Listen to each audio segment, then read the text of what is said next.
Hello everyone, I'm Morgan, and today I wanted to talk to you about my audiobook journey because it has been now almost a year that I've been listening to audiobooks, so I wanted to talk about my experience. So first of all, in 2019 so far, I have listened to 60 audiobooks, which is a pretty huge amount.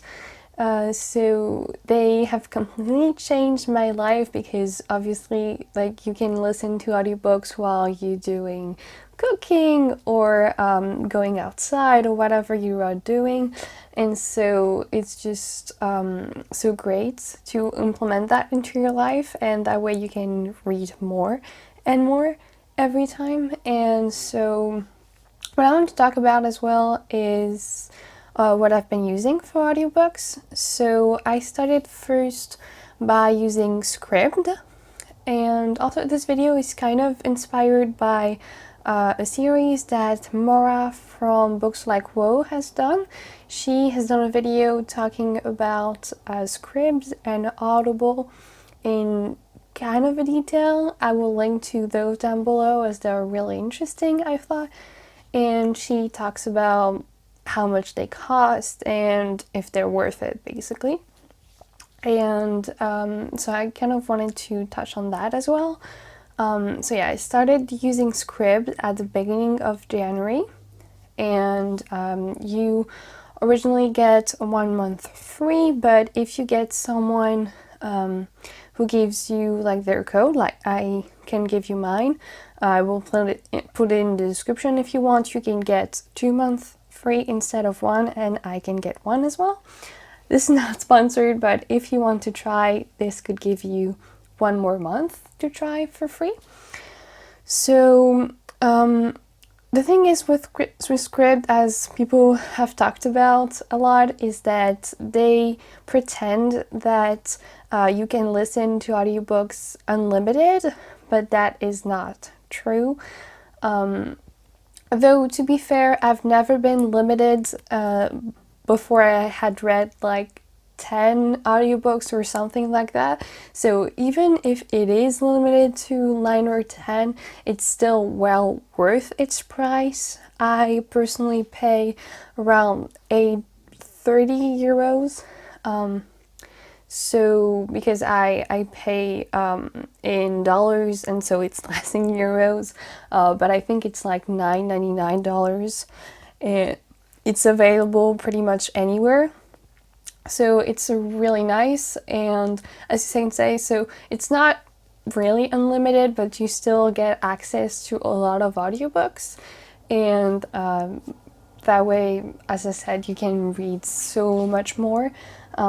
So it's really nice for me, and they have a huge catalog. They have a lot of the new releases, and they also have a good backlist, because I feel like in the recent years, publishers have been developing audiobooks more and more because they know that a lot of people have been using that to consume books. But even after I tried Scribd, I still have a Scribd membership and I use it a lot. But I also chose to subscribe to Audible because though they only allow you 1 book, for 1, you can keep it after like forever. And for 2, like, they have Audible originals, and that was the biggest reason why I wanted to take an Audible subscription, because they're such high quality.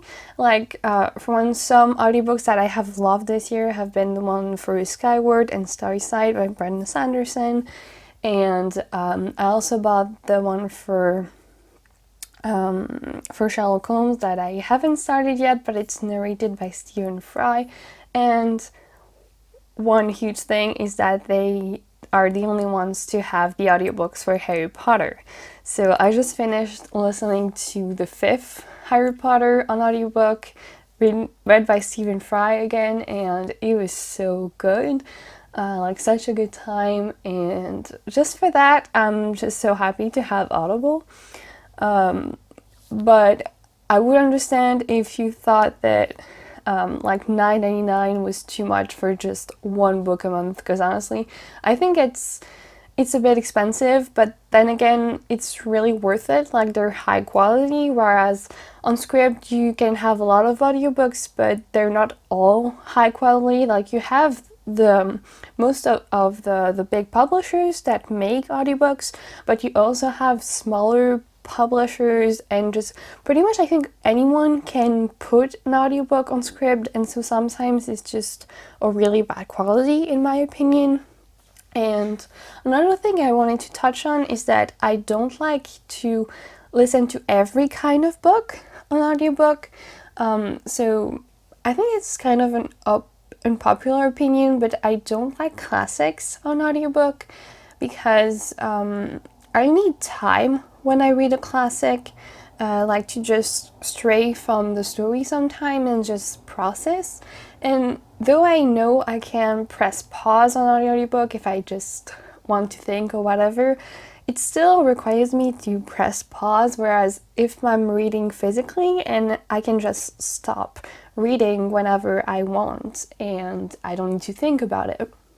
So I just really struggle for classics, and I don't really love most literary fiction either on audiobook, though there are some exceptions, and also fantasy, because sometimes I just stray from the story because I need to imagine everything in fantasy, and in audiobooks they don't allow me to do that really. I mean, maybe if I listened at lower speed I would be able to do that, but then again, I don't know, it's like the normal speed of audiobooks is so slow, so I always put at least 1.5 speed or something. And that way, one, I get through things way quicker, and two, just it feels like normal talk instead of slow. But it also depends on the narrator, because there are some narrators that I love and some that I hate. So sometimes I've been really disappointed because I was like, that's great, I'm going to be able to listen to one of the books that I have on my shelves, an audiobook, and then I try to listen to the audiobook and I'm like, just in a second, I'm like, no, this is not going to work. I hate this narrator's voice. And so I just forget about it and try to find another audiobook. But still, it's been a great experience for me this past year of listening to audiobooks, and I know I'm going to keep doing it, and I've never regretted trying it. I had wanted to for quite a long time, but at first I had only heard about Audible and I didn't think it was worth it.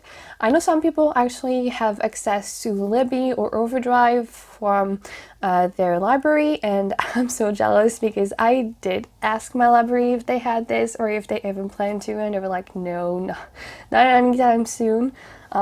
We just have like this pathetic app for ebooks, and they're so few, and they don't interest me, and so like it's fine, you know, I will pay for a subscription. I have the money, kind of. So yeah, I don't know, what do you think? Do you listen to audiobooks a lot? Have you ever thought of doing so? If you haven't, talk to me in the comments about this. I thought this was just an interesting discussion, and I hope you enjoyed this video. Please like and subscribe if you want to, and I hope to see you soon in another video. Goodbye! Dream I know, deep up my feelings.